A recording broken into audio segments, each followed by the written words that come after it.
Good afternoon from Montreal. And I'd like to begin today. I would like to begin talking with some news that I read yesterday about our Prime Minister here in Canada, Mr. Justin Trudeau. And it was revealed that he has just signed the deal with the Saudi Arabian government for $14 billion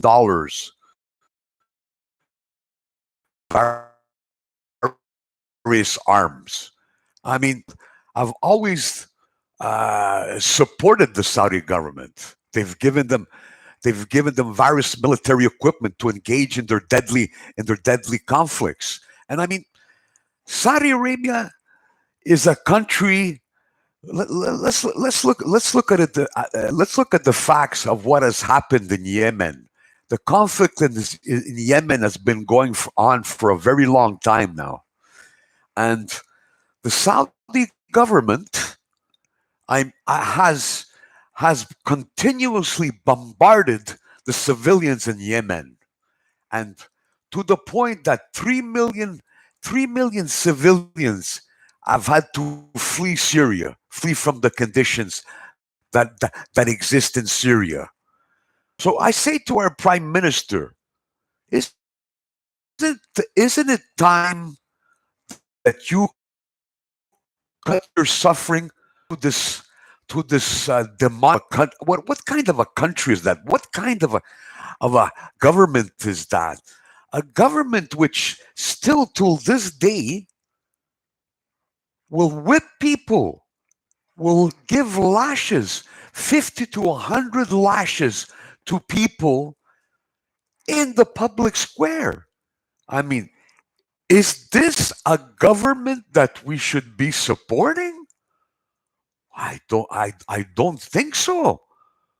I mean, if governments across the world, if they were not spineless, they should take Saudi Arabia to task and force them to stop their inhuman behavior.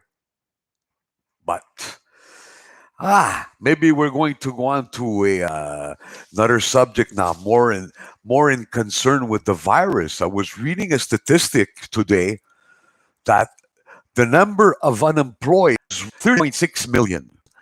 The suffering that is taking place within the population, because let's face it, not everyone will be covered by some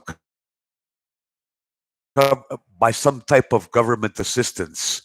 And even if they're covered by government assistance, will it cover their expenses? You have to ask. So I mean, this is a very difficult situation for many individuals, for many families who for their survival on a daily basis, because they have to buy food for their children, they have to pay rent, they have to pay utilities. And sorry, kiddies, but contrary to what our politicians want us to believe, that this virus is going to the ground, is not that. It's not going to snap back in one day. So we have to be strong. We have to be very strong within ourselves, or whatever, to face what is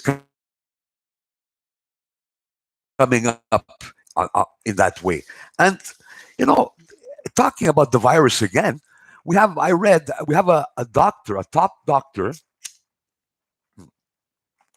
from British Columbia, who stated that it is pretty probable that there will be a second wave of the virus. There will be. Now, can you imagine? Can you imagine? We have still not dealt with the first wave. The first wave is still going on. Can you imagine what it will be like if we're hit by a second wave? Will there be something left